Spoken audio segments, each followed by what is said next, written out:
The free trade red line.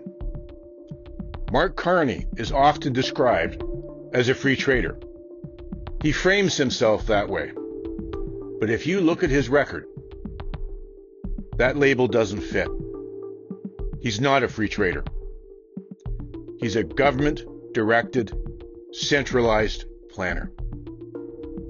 With the Canada-US-Mexico trade deal coming up for renegotiations, this really matters. Free trade means that the markets decide. Less government intervening and interfering, and fewer distortions in the market. You have competition across borders, even across the street in real free trade. But the Carney government is a directed central planning government, meaning his policy steers the outcome, not the free market.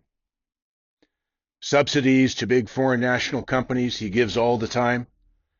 Penalties to those who get in the way of his rules.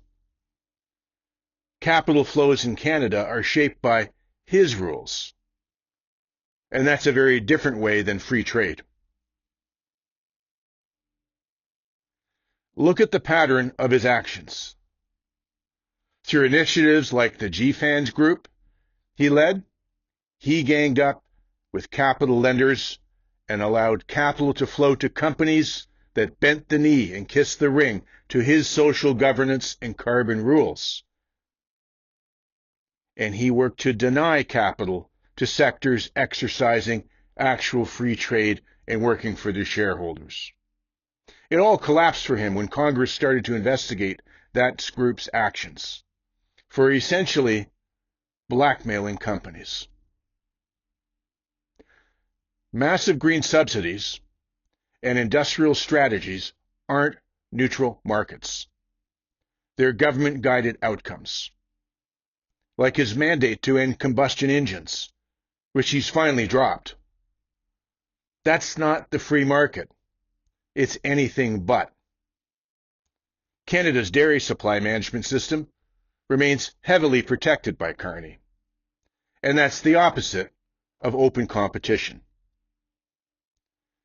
And when trade integration discussions include state-supported industries from places like China, he bends every free trade value there is, and this hurts Canadians and their ability to advance and compete. That's government-selected winners and losers. This isn't hands-off trade. It's trade shaped by central government, activist priorities. And that's why a deal with the United States becomes almost impossible for Carney. The United States negotiates on a deal-by-deal free market access basis. Carney's approach builds centralized government market systems and steered capital flows. Those two philosophies don't align. They actually oppose each other.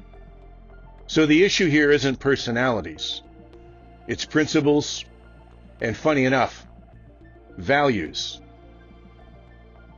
Free trade reduces political direction in the markets. Government-directed trade depends on it. That's the free trade red line.